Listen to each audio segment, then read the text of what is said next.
Welcome back everybody to another episode of Adrenaline Seek Outdoors, and today we're going to be talking about what I think is the best way to beat target panic.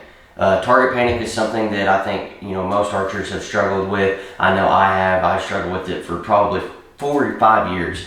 It really ate me up. I didn't shoot well, and it was just super frustrating. Kind of took the fun out of archery for me, really. But I kind of found a way what helped me get through target panic. And so I want to share that with you today. Obviously there's a lot of different ways to do this. There's different drills, which we'll talk about a few. There's different techniques, all that sort of deal, but I'm sharing with you what helped me the most.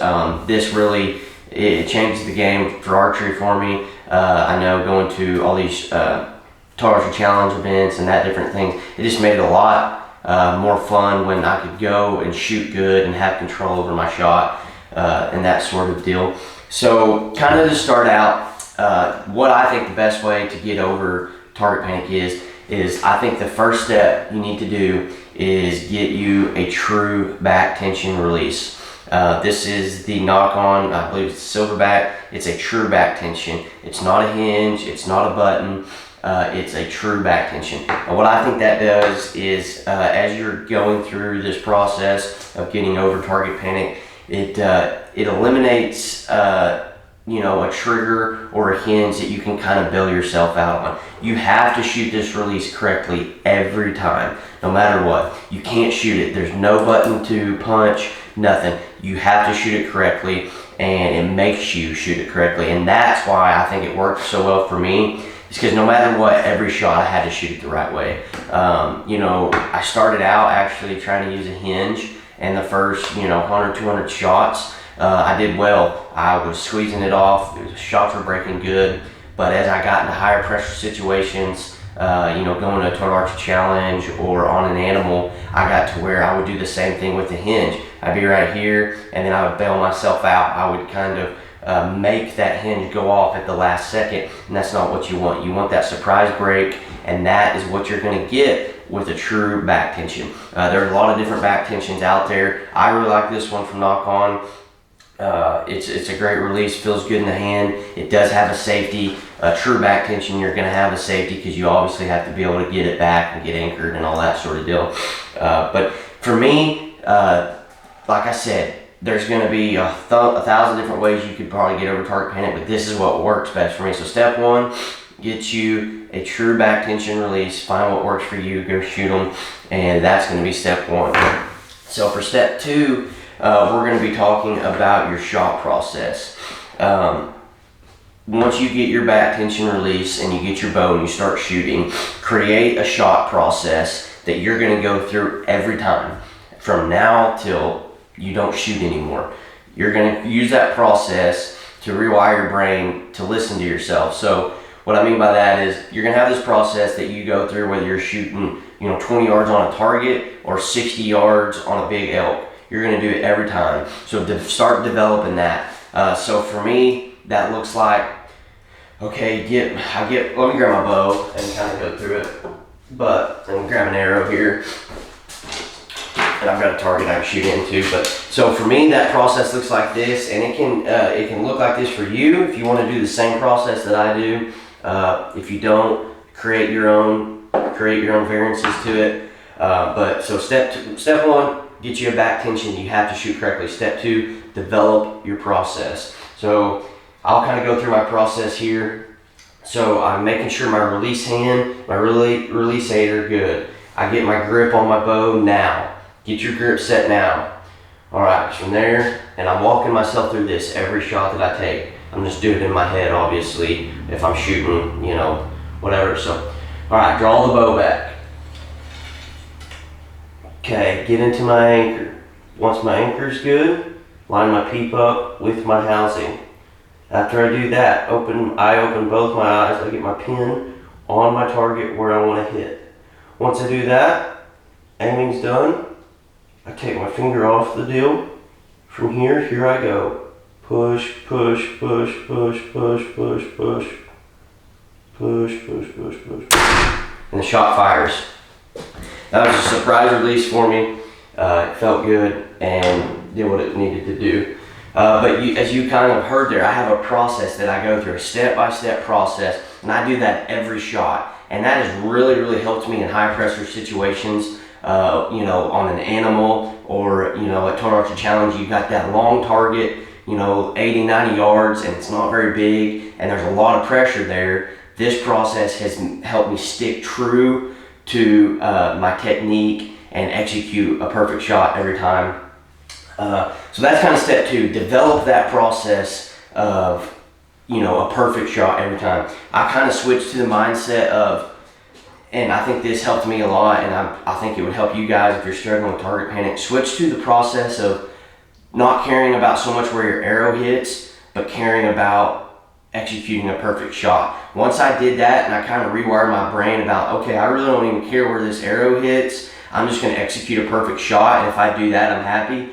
I promise you, your groups are going to get better, you're going to hit where you want, and overall your shooting's going to get better. And that's a really good feeling when you're not even worried about where your arrow hits, and it's hitting where you want it to. Like I said, all my focus left down range, and it comes to executing my release aid how it needs to, and that sort of deal. So that's kind of step 2, is to develop that process. And then now we're going to talk about a few drills. It's kind of raining outside, so I can't really go outside and show you, but they're pretty self-explanatory. So step 1, get you a back tension release that you have to shoot correctly. Step 2, develop your process. And then step 3 is going to be apply it. So I like to start out, especially if you've never shot a back tension before, the first drill we're going to talk about is blind bell shooting, which is what I did right here. You get 3 to 5 yards away from your target.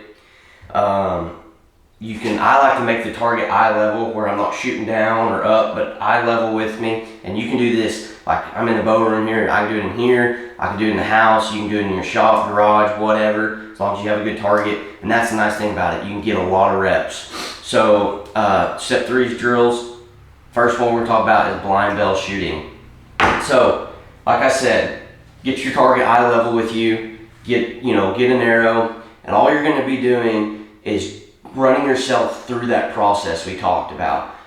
Draw back, anchor, get my peep lined up, get my pin where I want it, and from there, close your eyes. Once you have your bow on your target where you're not going to miss, close your eyes and just walk yourself through that shot execution of pushing and pulling, using back tension until the shot breaks. And obviously you're 3 to 5 yards away, you don't care where that arrow hits on that target. Your sole focus is executing a good shot. So that's probably going to be the first drill. That's going to do a couple things for you. It's going to get your process solidified. It's going to teach you to shoot the release aid the correct way. You're not going outside and trying to shoot it from 30 yards, losing arrows and aggravated. You're getting a good feel for your release aid, from 35 yards, and 2, it's just relaxing. You're not having to worry about where your arrow hits, nothing. It just really allows you to focus, like I said, on a perfect shot execution and getting to know that release aid.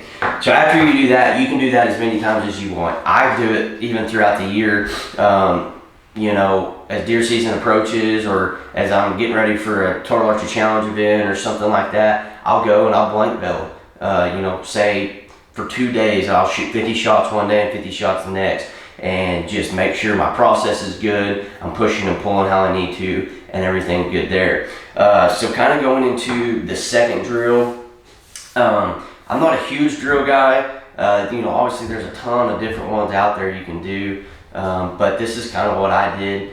So the next thing I'm going to do is, once I've blank belled, I feel good with my release aid, I feel good with my process, then I'm going to go out to the yard, and that's when I'm going to start shooting. I'm going to shoot from, we'll say, 15 yards, and I will shoot 20 perfect arrows from 15 yards.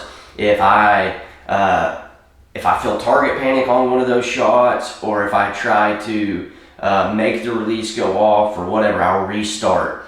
20 perfect shots. Once I do that, then I'll move to like 25 yards. Do 20 perfect shots there. Same thing. If I, try to make the release go off, or whatever happens, if it's not a perfect shot, I'll go back to 15 and restart. and do this process until you can go 20 perfect shots from 15, 25, 35 and 45. Once you can do 20 perfect shots at all those distances, that's when I would then start backing it up, still going through my process, still executing perfect shots, but then that's when I can really work on my distance. Same thing, using my same process, but you kind of add a little bit of pressure because it is a further distance. But that's kind of how I got over target panic. I got a release aid that I have to shoot correctly, a back tension. I developed a process, and then from there, I started close with blank bell shooting, and then I started backing it up, still shooting perfect shots.